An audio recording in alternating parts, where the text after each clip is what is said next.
Welcome to Bandit's Keep Actual Play. Today we're going to continue my solo original Dungeons & Dragons campaign using Chainmail and Outdoor Survival. So the group called the Wolves of Meeple have, after one successful adventure, have gone on their second. They traveled down to the dungeon and they were about to enter. The dungeon is small, they believe, and full of a creature called the Cockatrice. So we joined the Wolves of Meepo. It's May 22nd. They have arrived at the dungeon here, and basically they are in search of this treasure. Now, this map is interesting because it leads to multiple magic items and then a map to more stuff. And I looked through, like I do, the monster and treasure to see what monster might be appropriate for this, and I rolled up Cockatrice. Now, when we look at Cockatrice, we see that they do in fact have like a lot of magic potential, but there's also other treasures. So I rolled up a standard Cockatrice lair as far as the treasure and just used these magic items as the items in the lair. So we can see that here. Now what I've done is I've taken all the treasure that's potentially here and I've broken it up. I made myself a wandering monster list, or an encounter list, I should say.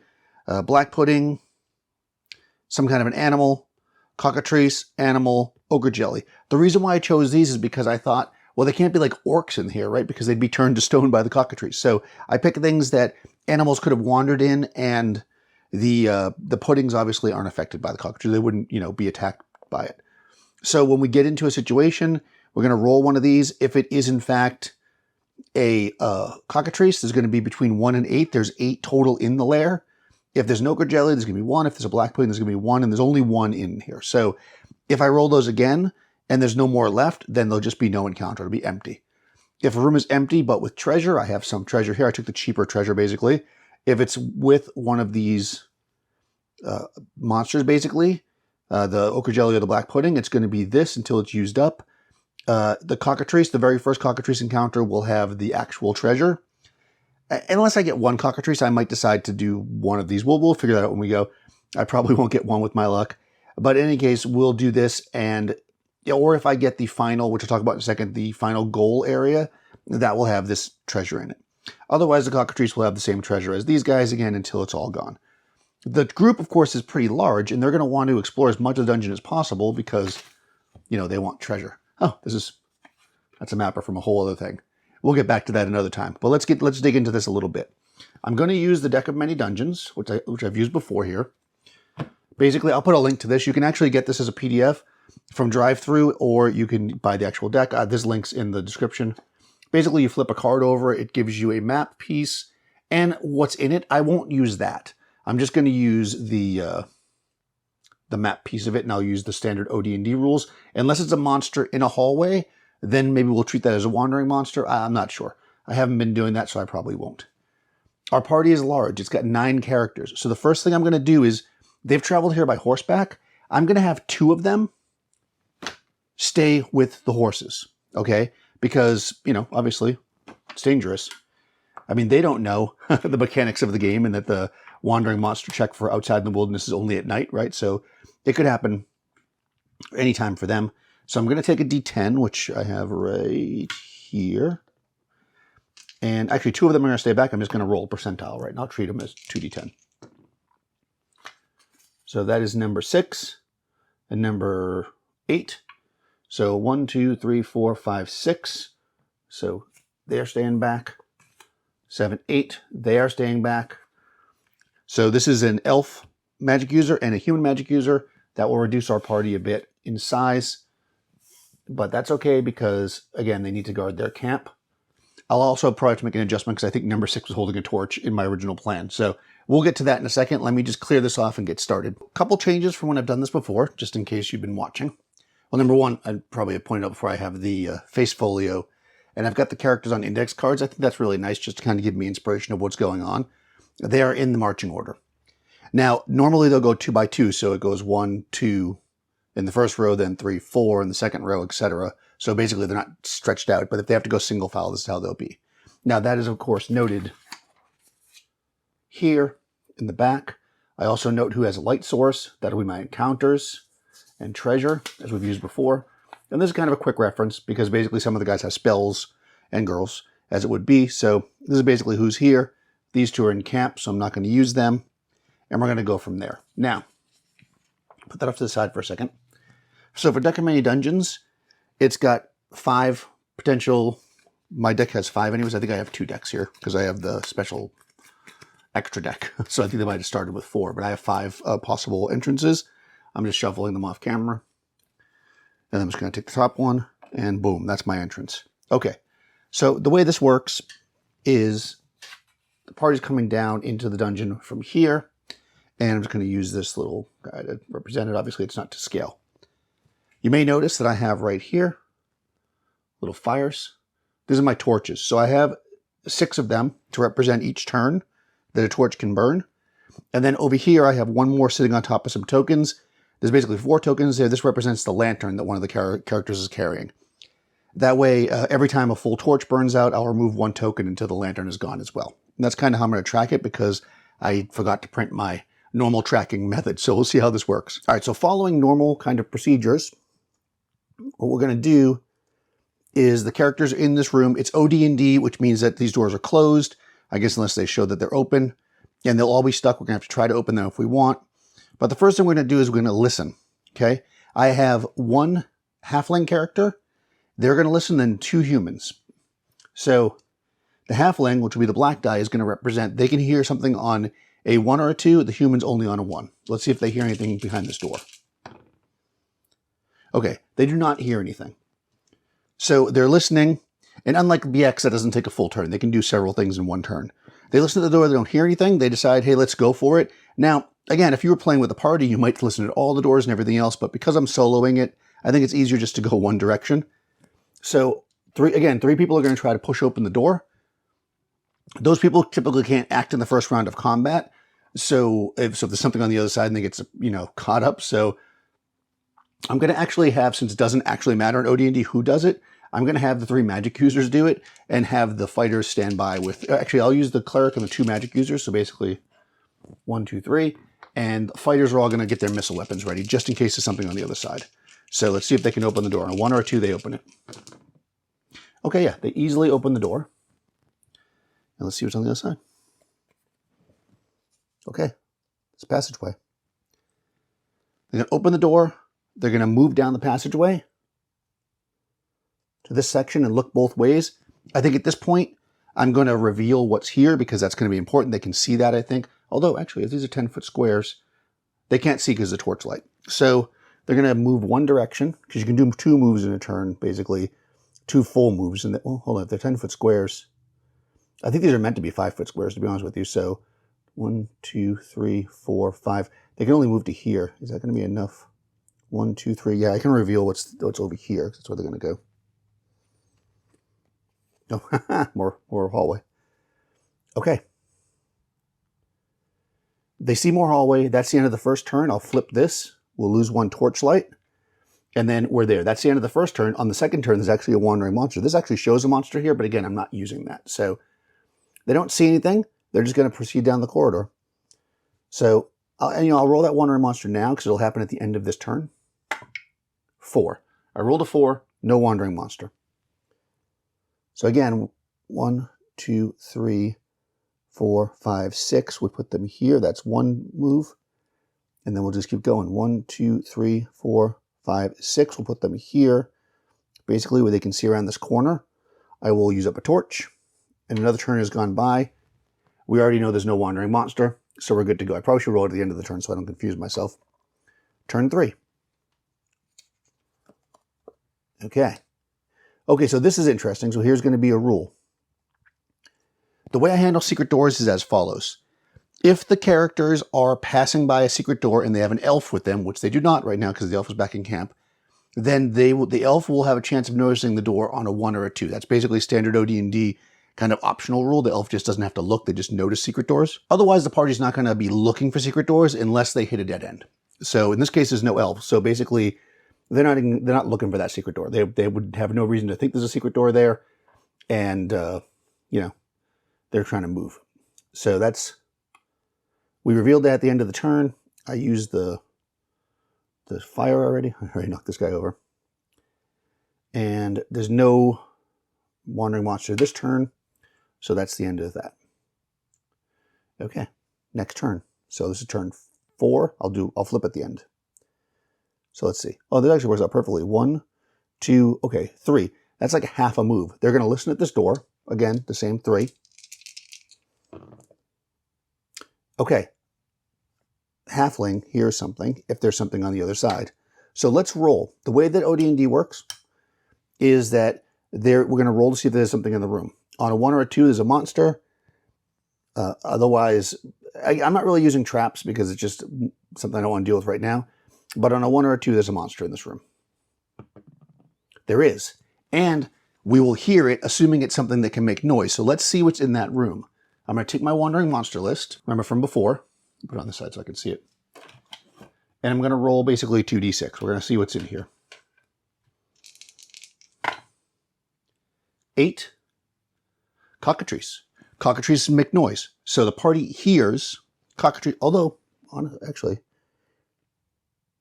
okay, the Cockatrice are in this little tiny room. That's interesting. Of course, they don't know that the room's tiny. Let's see how many Cockatrice are in here.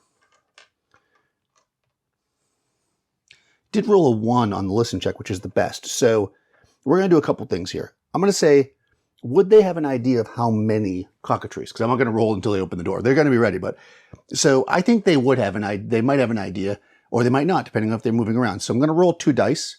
If the black one is higher, they can't tell how many. They know that there is something in there. If the white one is higher, they can kind of get an idea of how many.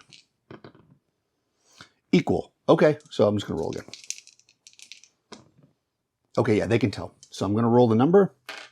Again, this is still the same turn. There's D8 Cockatrice in here. 3, okay.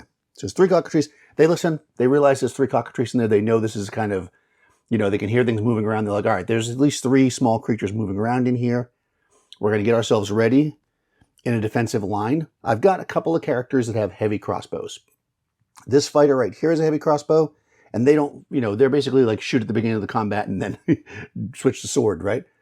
They also have a heavy crossbow. But being that the creature on the other side is, you know, potentially going to be, there's only 3 of them, I think we're going to have the magic user, one of the magic users anyways, cast, let's see, who do I have here?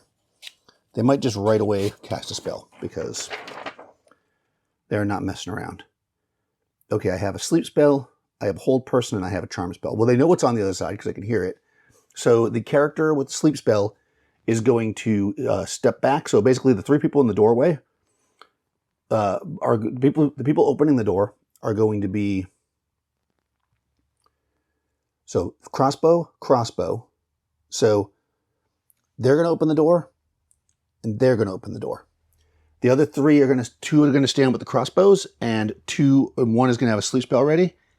Now, if they can open this door because they heard the creature, then there's a chance they'll surprise them.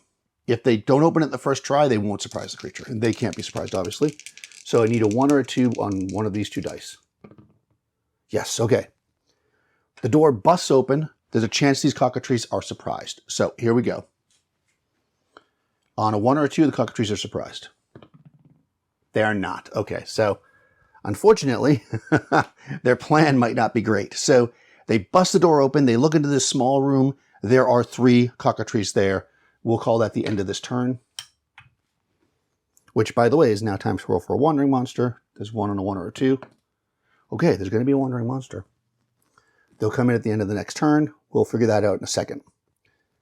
So let's put a pin in that. Actually, let's see what the monster is, because that's going to be important. So I'm going to roll 2d6 again. This is bad news for the party. Wow, my parties just don't have good luck. Okay, 6. Oh, 6 is an animal. That's interesting. Well, an animal can't really come through the door, right? So we're going to say the animal's going to come from behind them. You know, we'll see how quickly this goes. It's going to happen, you know, let's say we'll roll a d6 to see how many rounds into the combat. 1 round. Okay, so after this round, some animal is going to come around the corner, which we would deal with. So this is going to be somewhat important. The party did not surprise these things, so they're going to charge at the party. Now, there's not enough room. So the way that the initiative works is movement happens first, so we're going to roll that, and then basically after that there's missile fire, then magic, and then melee. You can't shoot into a melee, but if something closes on you, then they move at least half their movement, like they have to move towards you. Then you can shoot them kind of mid-move. So that's kind of how you can, get away with that. So since the party's not surprised, and since the creatures aren't surprised, what the plan is going to be is the party is going to try to back up so they can shoot these things with the missile weapons. If they lose initiative, then basically the Cockatrices are going to close on them, and the few people with the missile weapons aren't going to be able to attack this first round. Of course, the spellcaster can, but he can't cast a spell into combat. Actually, his spell is just not going to go off no matter what, because you can't move and cast. All right, so here we go. Black is the Cockatrice initiative. White is the party. Okay, the party wins. They're going to back up. So they're going to go around this corner. And what's interesting about this is 1, 2, 3. I'm going to say, they're effectively leaving combat. Okay, so a couple things. The 1, 2, 3, 4 fighters all move 6, which is how far I move them. These magic users all move 12. They're actually going to move back slightly further. I'm just going to use this fire to represent them because they don't want to be attacked, so they won't be in the melee. Of course, they don't know an animal's about to come around the corner, so we'll deal with that in a second. Okay, so the question is, are the Cockatrices going to follow? Now, typically when we look at evasion, the monsters generally stop following you once you run around a corner. But I think because we're actually like just the first round of combat, I think these Cockatrices likely will follow. So I'm going to roll 2 dice. Black is no. These 2 are yes. This is, are they going to follow? No. Okay. They basically charge out into the hallway, and the party runs around the corner, and the Cockatrices stop. They don't actually pursue, which in some ways is good, in some ways is bad, because now coming around the corner from this direction is some kind of an animal. So for this, we're going to roll on the Underworld table under Basic Animal here, and we're just going to see what kind of animal is coming from that direction. So it is a D12 roll. 4. Toads. Okay, that's interesting. So now, it would make sense for it to be giant, but it doesn't have to be, right? I mean, it makes sense in the heroic Dungeons & Dragons way, but the way animals work is, it does say typically giant, but it also says they could be small. So I'm going to say, again, we're going to use the Oracle. If the black is highest, then it'll be like small toads, but otherwise they're going to be like giant toads. Okay, giant toads. So we're going to take a look. We're in a dungeon. They're the same level as the dungeon, so typically 1 will appear. So there's going to be 1 giant toad. It's going to have a D3 hit dice, I think is fair, because it's giant. Okay, it's going to have 3 hit dice. So this giant toad comes leaping around the corner looking for food. Okay, the magic users are where the fire is. Are they surprised? So these are 2 surprise dice. The black is the toad, white is party. Okay, neither side's surprised. Let's roll distance. 20 to 80 feet distance unless they are surprised. Okay, so I'm going to roll 2d4. So that's a 3. And that's a 1 So actually, okay, this is actually very interesting. Well, I said it wasn't until the end of this turn, so I'm going to have to kind of adjudicate this a little bit, because technically they would have run into the giant toads here, but I already moved them there, and I've already made that choice. So we're going to say they keep running, and all of a sudden they just run smack into these giant toads. Neither side's surprised, but the toads are like right within melee with them. So now, this first combat is basically over for all intents and purposes, but this combat's about to begin. So player characters initiative versus Toad's initiative. Okay, Toad wins. Toad's hungry. It's going to attack. All right, so we've got those 3 magic users. Yeah, the 3 magic users. Yeah, all 3 magic users are running back further. So it could be any one of these 3 magic users that's going to be attacked. Let's see. Okay, 1, 2, 3, 4, 5, 6. It's going to be this guy. All right. All right, typically animals are going to attack as heavy foot, so this could be very bad right now. So we're going to look at our charts now for combat. So remember, I'm using basically a version of combat that I've created that's based off chainmail. I mean, there's a bunch of changes and stuff, but we're using effectively the chainmail combat. And the way this works is we're going to compare the type of attack that they're doing. So in this case, they are considered heavy foot. They're attacking light foot because the magic user has no armor on. So it's going to be 1 die per man. And of course, it's 3 hit dice, so it counts as 3 men. So it's going to roll 3 dice. If they gets a 5 or a 6, it's going to hit. Now, unfortunately, any hit will kill this magic user. So I'm going to roll 3 dice, and if either one of these are a 5 or a 6, they're going down. Oh my god, nice. They are not. The toad completely misses. And that is kind of good for them, right? The only people that are really in melee contact at this point, because remember, these guys move their full movement, are these 3 magic users. They're going to return blows because they're right up there with it. They have no choice. They are all equal to Lightfoot. So the toad is, we're just going to make it, well, I mean, toads don't have armor or anything, so toads will also be Lightfoot. So Lightfoot versus Lightfoot, 1 die per, 6 hits. So there's 3 of them. They're all going to attack. Of course, the downside to this is that they have to get 3 hits to kill this thing. Okay, no hits. So all the magic users stab wildly with their daggers and to no effect. All right, that's the end of that round of combat. Of course, the fighters, seeing they weren't followed, and of course can hear this combat going on, they're going to want to move forward, but we're going to need to roll. Well, actually, initiative doesn't really matter in this case because, well, it does. The magic users might try to break and get behind the fighters if they win initiative. So let's just roll initiative. The magic users are all going to run back behind the fighters. The fighters are going to move forward to make a line and block the toads from following, basically, and engage the toads in combat. So they've now, they ran back, so they're pulling their swords out, and they don't have their missile weapons out anymore. So here we go. Initiative. Okay, the party wins. Magic users are going to run back. Fighters are going to move forward. And now we're engaging with, we'll make this the giant toad. The giant toad up here. They can only go 3 wide in a hallway. So we're just going to say the actual fighters, because there's 3 fighters and there's 1 cleric. So she's a fighter with a sword or a mace, but she's probably use her sword. She's a fighter with a sword, and he's a fighter. He also has a sword. So all 3 of them are using swords. And again, melee is simultaneous. So even though I did the toad first the last time, even if they kill the toad, it will still get to return an attack. So let's just do the party first because they won, just to keep my head straight. Because these guys are all fighters, they get +1 because they fight as 1 man +1. So we look on the chart. Sword is heavy foot. So this is basically what we just had, right? Heavy foot versus light foot, 1 die per man, 5 or 6 hits. They get a +1. So effectively, I'm going to roll 3d6 because 3 of them. They get +1 on each of these dice, and any 5s or 6 will be hits against the toad. Okay, because of the +1, 1 of them damaged the toad. So the toad has taken 1 damage. It's got 3, remember? And it will return its attack. Now, there's 3 of them. I'll do the same thing as before. Okay, they're going after Clubfoot. The toad is heavy foot. Is attacking her. She's in plate mail. So she is actually armored foot.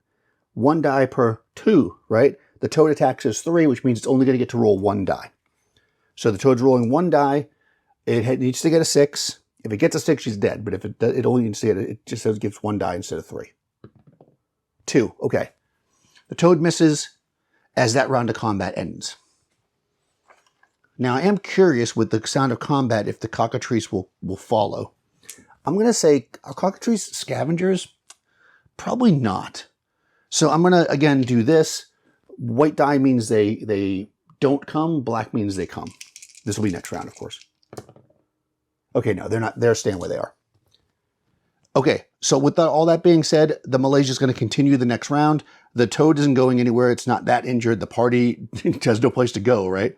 So what they're going to do is they're going to just attack again. So I'm not even going to bother to roll initiative.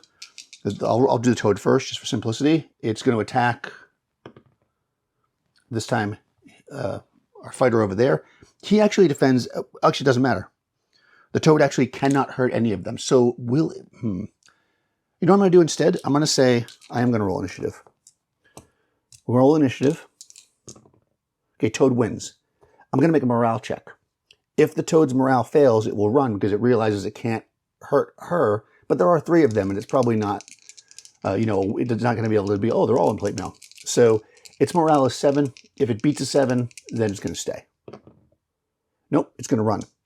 It wins, it runs. I'm going to say it goes faster than people in plate mail, so it's actually going to shoot off there. They are not going to pursue. They, again, giant toad, no treasure. What's the point? They know it's out there. They're going to be weary of it, but I think they're going to say, okay, let's take a second and catch our breath. With that being said, though, every time you do a melee, it ends a turn. So that's turn 5. Okay. The door's open. We know there's Cockatrice down there. It's risky, but the party's going to try to sneak up. Again, they know only 3 of them can really go into the door. So they're gonna walk up to the corner and look down. Okay, so the question is, are the Cockatrice hanging out in the hallway because the door's open now, or did they go back into their room, to their little nest? I'm going to say 50-50 chance. Black is no, white is yes. Okay, they are hanging out. So the question is, are all of them hanging out? I assume they stick together. If you've ever seen chickens, they kind of group together. So more of a chance of yes. So are all 3 of them in the hallway? No. Okay. So how many? I'll roll a d3. Okay, 2. 2 of the 3 are sitting in the hallway. The party looks down and sees them. The question is, are the Cockatrice surprised? So we're going to make another surprise check. Because again, they're animals. They're dumb. They're like, oh, they ran away. They're not back. It's not surprised. Okay, so the Cockatrice look up, 2 of them, and see the party. This is here, at this point, I mean, you could roll a reaction, obviously, but it seems clear that the party is an aggressor. So I think the Cockatrice will likely engage them in combat. So let's roll initiative, and let's see what they'll do. Cockatrice wins. I'm going to roll a morale check. Not to have them completely disengage from combat, but if they fail, and their morale is also 7, if they fail the morale check, they're going to go back into the room. They're going to retreat, basically, and kind of form a line with the other one back there. If they succeed, they're going to charge forward. 7. Okay, they succeed. So the Cockatrice are actually going to charge the party, which is fine. That's what they were going to do anyways. Unfortunately, the party, well, let's see, that distance. Should I be nice? I'm going to say 50-50. No, they didn't. I didn't say they got their missile weapons. So they're not going to get a spell off. They didn't have their missile weapons out. So the same 3 fighters are just going to be the front line like they always are. And they're going to step forward to take the charge of the Cockatrice. They're basically just going to take 1 step back. So it's a 10-foot corridor. And I guess I could have done well, they lost initiative, so they can't do that. They're standing around the corner peeking, so that's what they get. Not giving them any kind of benefit. The Cockatrice charge forward. Again, melee is simultaneous. Cockatrice are tiny, so they can all attack. There's 3 fighters in the front row. Basically, the way it works is, this is where it could be very bad for the party. Cockatrice are interesting because they attack as 4 light foot each. Okay, which doesn't give them a great chance of hitting the guys in the plate mail. However, that if they had multiple hit dice, which they don't, they could be more deadly because of another rule, which I guess we'll get into if they get to higher level. But for now, they're fighting each as 4 light foot. Now, the one strength of the Cockatrice is that it takes 4 simultaneous hits to kill it. So they're going to have to team up on a Cockatrice to take it out. So the Cockatrice is light foot.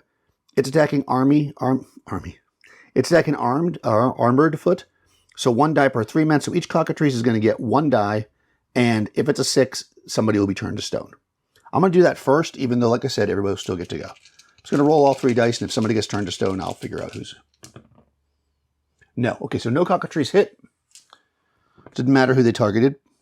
Now, the party, again, they're all using swords, so they are, again, heavy foot. They are going to focus fire because they need to. They know that. I mean, they did their research. Well, would they know that? I guess they knew Cockatrice were here. I'm going to give them a higher chance that they would know they need to focus fire, or they'll have to fight one round before they can figure it out. No, they don't know. They're thinking chickens. They're each going to attack one. So, armored foot. No, I'm sorry. Heavy foot versus light. 1/1 per man with 5 or 6 hitting. You've got to hit him multiple times. So what we're going to do here is we're going to roll all the attacks. If I get a 4 or better, they'll see their sword basically is just not enough to pen, like the thing here, whatever, how you want to imagine it. They'll realize that they're too tough to fight by themselves. Okay, that's so funny. If they had focus fire, oh, you know, they actually can't win here, can they? Oh man, they can't because they got to take the Cockatrice out. Okay, so they're going to have to... Does anybody have a pole arm? No. Okay, so they all attack, and they realize these things are just too strong for them to take out like this, and they're going to need to have a better strategy. So they yell back. They're like, we need to retreat. I want to see if that toad went anywhere. Okay, so the party is going to retreat if they can, but let's roll initiative. What they need to do is win initiative. I'll explain this in a second. They do. All right. So when you win initiative, you can choose whether you want to go first or last. So the trick here is you go, we'll go last. The Cockatrice are not going to move because they're right there. They don't need to move. And then you just basically move. So they're going to move back. They're going to move back here. And as they're moving, because you can do that as you're moving, they switch to their missile weapons. What they're hoping to do is get some distance. As well, even though it didn't work so well for them last time, the magic user is going to stand back here and prepare their sleep spell, even though they're probably not going to get to use it. They'll only be able to use it if the Cockatrice don't follow, but they definitely will follow. So, well, this is going to take a strategy here, huh? So they're switching to their bows, all 3 of them, heavy crossbow, short bow, and they know they have to focus fire. So the Cockatrice are just standing there. Now here's the deal. The party kind of needs to win initiative again, because if they can, they'll be able to get back far enough where the Cockatrice will have to move far enough where they can shoot them as they're coming at them. So this is going to be super important, because if they don't and the Cockatrice win, the Cockatrice will just close on them again, and we're going to have this like chase down the hallway. Ooh, tie. Roll again. That's going to be important. Well, no, I guess if it's a tie, then it works for their favor anyways, because you're moving at the same time. They'll move back. As the Cockatrice are moving forward, they'll be able to shoot. So the way this works is the Cockatrice are here, right? Well, here technically. What they're going to do is they're going to have to move, and as they're running back, the players are backing up, and then they basically shoot them at the halfway point, is more or less what's going to happen. So they're not going to be able to take them all out, though, but let's see what happens. At least I don't think they will. Let's do a little calculation here. This is short range for a heavy crossbow. Now, heavy crossbow. Lightfoot, 2 dice per man. So again, we've got 1 man plus 1. So they're going to roll 2 dice with a 4 through 6 hitting, which basically means 2 dice, they can add 1 to one of the dice. But they're short range, so they get to roll 1 more die. Let's see if they have any benefit for dexterity. No.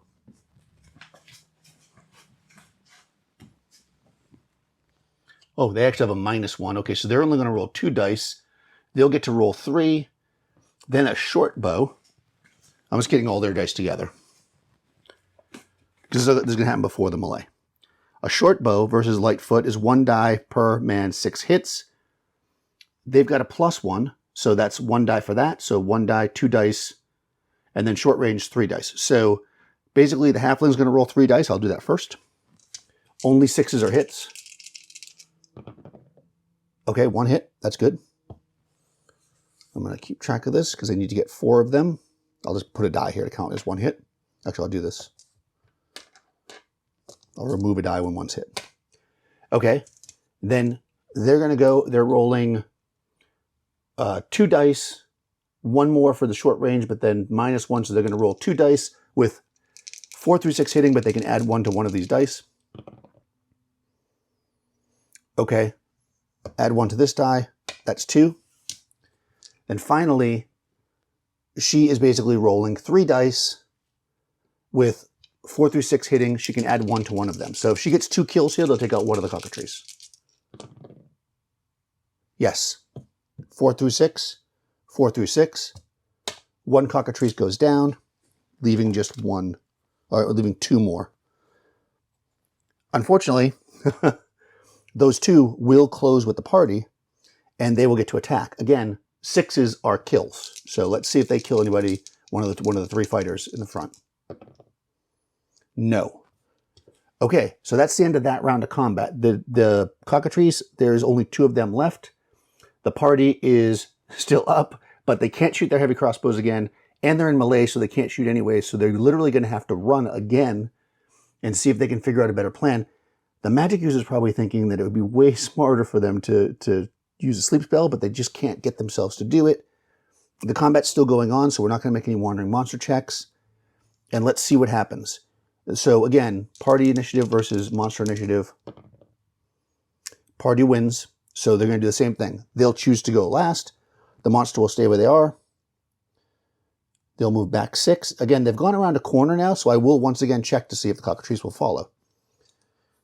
Because they've also... that's the end of the round anyways, but because the Cockatrice can't move now, right? Oh, you know what? Oh, no, they wouldn't have known they were going to win initiative. So what you could do here, and it would be meta and cheating, basically.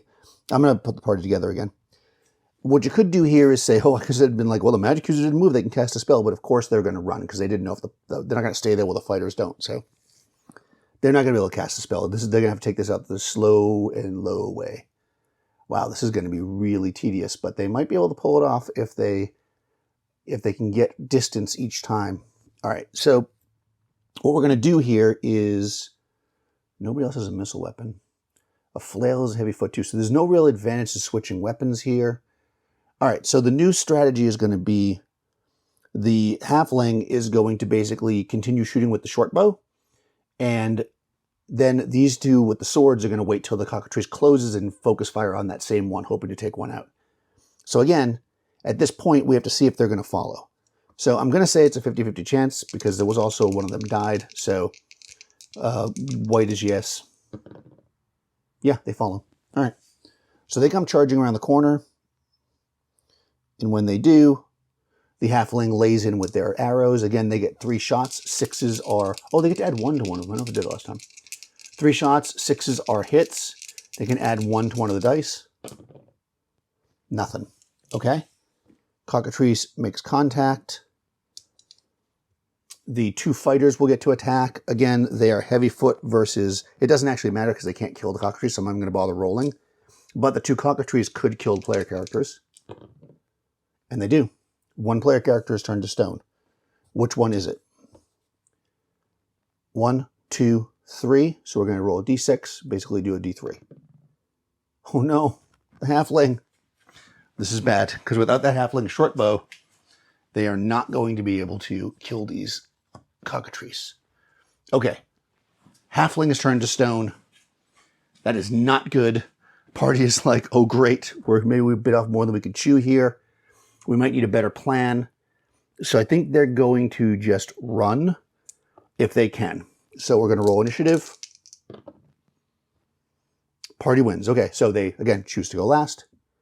And they're going to, thus, be able to go first effectively. 1, 2, 3, 4, 5, 6. They go around the corner again. But they have not got enough time to load their stuff. The cleric is going to stay in the front line now. But I still think that, yeah, they can't kill because they only get 1 attack. So, again, do the Cockatrice follow? Yes or no? No, they don't follow this time. So the party then comes back to this door. Maybe they run through the door and they go, oh, wow. And just at that point, that's the 6th turn and they have to rest anyways. And they're switching out their torch for a new one. Well, actually, they're not switching out their torch because the halfling had it. So they don't even have a torch anymore. They're basically burning just the lantern, which I will still count with this. All right, so they're going to have to really think about what they want to do here. Thanks for watching. If you've been enjoying these actual plays, please do subscribe to the channel, like the video, all that good stuff. You can check the description below, the show notes as it would be, and you'll find links to most of the things I use in these games as far as the game systems and dice and such. Also, you'll find a link to my Discord server if you want to join up over there. You can join the conversation. We talk about designing games, running games, RPG stuff in general, so check that out. You'll also find a link to my Patreon if you'd like to support the channel. I'll talk to you soon.